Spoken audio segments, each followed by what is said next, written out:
So originally this property was bought in the 1960s by a woman named Sabina Ball. Okay. If you've heard of Ball Mason Jars. Oh, yeah. That was, she was married to the man that started that. Okay. They got divorced and she was in Florida and she wanted to move out here. And so she bought 130 acres. Wow. And we have 28 and a half now. She wanted this property to help young people who were doing drugs and things like that. So she had a heart for that, and she wasn't a Christian back in the 60s, but she saw a young generation just getting ravaged by the hippie culture. And so, but it kind of backfired on her because she got sucked into it because she didn't have her own support system.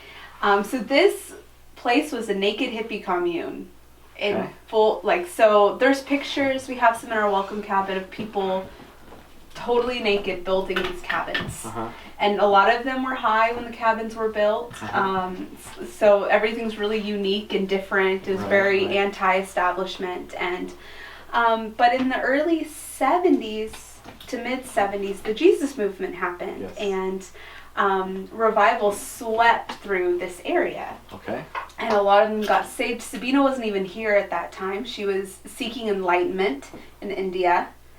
And came here and found that everybody was Christian and got really mad. She didn't like it. Oh, really? But they kept sharing the Lord with her, and she eventually accepted the Lord. She dedicated this property to the Lord. It was called The Land before, and then she renamed it The Lord's Land. And it's been a lot of things over the years, a young mother's home, and eventually a retreat center in the 90s. And then 10 years ago, the board decided to give the property to Youth with a Mission. So we're an international, interdenominational missions agency. And we do training schools here, and we still maintain our retreat center as well as doing lots of local and international ministry. Very cool. So this cabin was built, is in process, and it was built from trees that fell 2 years ago. We lost about a dozen trees, so we were able to mill that ourselves and not have to buy the wood that we use for the beams and the framing and even the finish work. So we just had to buy plywood for the specific things that plywood is needed for. Have trees that are dying or something to the effect, they let us have their wood. And so we go and buck up trees that are already down and bring it over to our property to finish processing, and that's how we do our wood stoves. So we try not to buy wood and we try not to cut our own. Right. Because we want to conserve, and we actively plant. We're planting redwoods and planting other types of trees to replenish what was cut way before we were ever here. All of this area was clear, I don't know the proper term for it, but it was cut back in the 1800s. It was just cleared out for farmers and for cows and things like that, and that's all good and fine, and we're thankful that we have these fields, but we want to also conserve and replenish what's gone. So we are planting around, even though we won't live to see them be ginormous and beautiful, but we're starting to see something come back. Right. But all of these stumps here were all, part of ginormous redwood trees that were ancient trees that were cut in the 1800s. And they're beautiful as they are too. They are. They're monuments in a way. They're a testimony to the history of this place and the age of this place, and other plants are growing amongst them now. It's really cool to have them all around.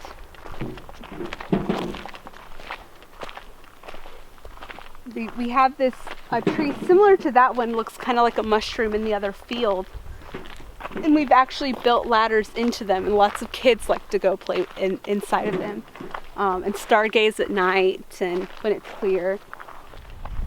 And then this is our vegetable garden up here.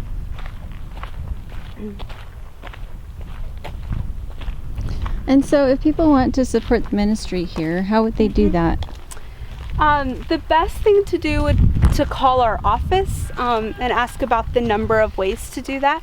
And our number is 707-937-5700. And yeah, we would love support for our ministry, especially our property expenses. And it would be a huge blessing. And we want people to come visit us. We like ministering and having support via relationship, as well as ideas on how to partner with each other in the future.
I guess it would be perfect weather for peas and greens, wouldn't it? Yeah, they do really well.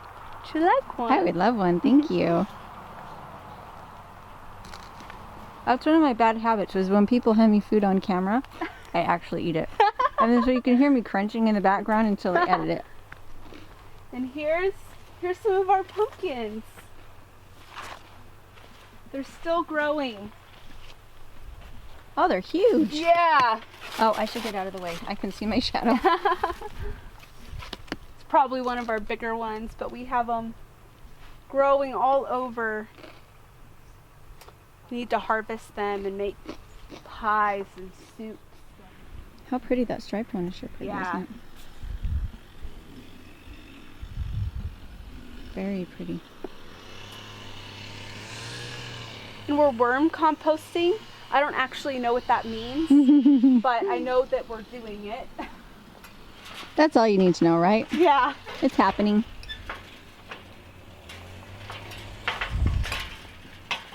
I love how everything is second purposed. Yeah.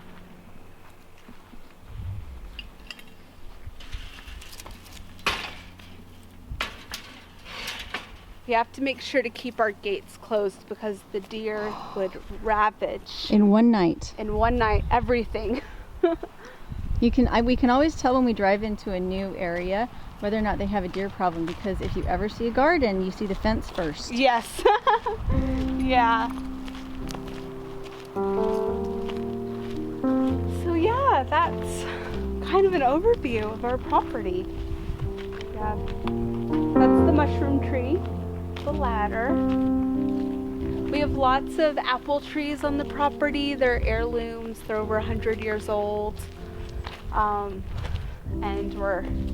some of them are getting very old and are starting to die. We lost one this year. It was really sad. It just snapped overnight. And so we're talking about planting apple trees, even though we're not quite sure how to do that. But we would like to save them.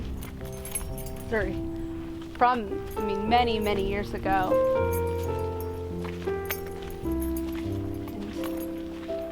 Yeah, the Lord has really been good to us here and has provided so much.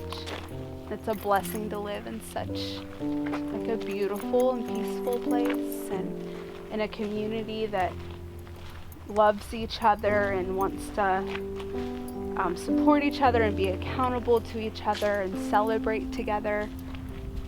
It's really a unique aspect of being here. Well, I really would like to see somebody, I would love to see somebody like HGTV, seriously, get a hold of this and come and like just take one cabin, like maybe garden, our biggest one. Yeah. Or, I mean, a big house, to like help us do a new floor and new paint. Gosh. Because It's pretty big. It's just too much for one or two people to do. Like, I'm just one person, you know, and I can't, like, there's so much I'd like to do, but I'm just doing a little by little as I can. And Have you guys contacted them? No, we've never even thought I to would do totally contact them because this is so eclectic and eccentric and beautiful. It's not. to do it. It's not what they've seen before. And whereas everybody else has shown the tiny house here and there, but this is a whole village of tiny houses that are so unique. It would be good for them and good for you guys.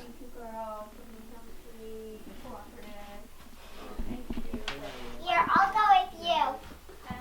I'll go with you.